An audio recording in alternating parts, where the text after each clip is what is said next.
সিইসির সাথে বৈঠক শেষে কথা বলছেন এনসিপি নেতা নাসিরউদ্দিন পাটোয়ারি। সরাসরি যাচ্ছে। নির্বাচন হয়েছে কিনা নির্বাচন কমিশন থেকে সার্টিফিকেশনের কথা বলেছি।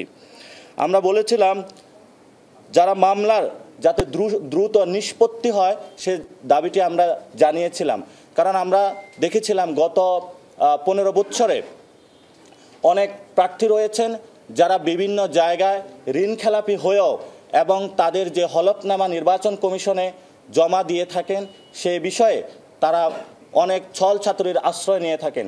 সে বিষয়ে আমরা তাদের কাছে দাবি জানিয়েছিলাম যাতে নির্বাচনের 3 মাস পূর্বেই যারা হলফনামা বিশ্বাসযোগ্য কিনা এই বিষয়গুলা বিভিন্ন ইনভেস্টিগেশনের মাধ্যমে করে দ্রুত এটি মামলার মাধ্যমে এবং দ্রুত তাদের যে কাগজপত্র রয়েছে সেগুলো চেকের মাধ্যমে দ্রুত নিষ্পত্তি করা হয়, সেই বিষয়টা বিবেচনাধীন করার জন্য আমরা তাদের কাছে জানিয়েছি। তারা বিষয়টি বলেছিলেন যে এই বিষয়ে তারা সম্মত হয়েছেন এবং তারা এটা ভবিষ্যতে কাজ করবেন বলে জানিয়েছেন।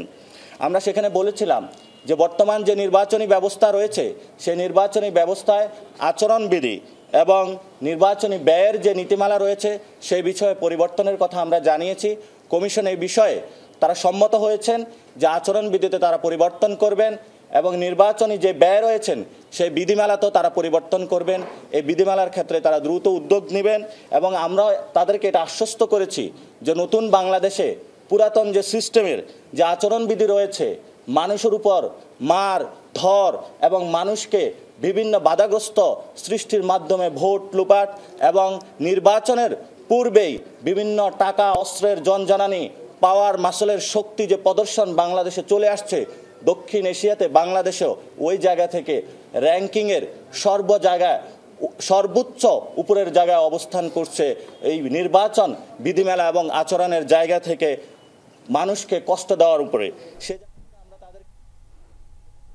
সিইসির সাথে এনসিপির বৈঠকটি শেষ হবার পরে মুখ্য সমন্বয়ক নাসিরউদ্দিন পাটোয়ারি কথা বলছিলেন। আপনারা সরাসরি দেখছিলেন সেটি।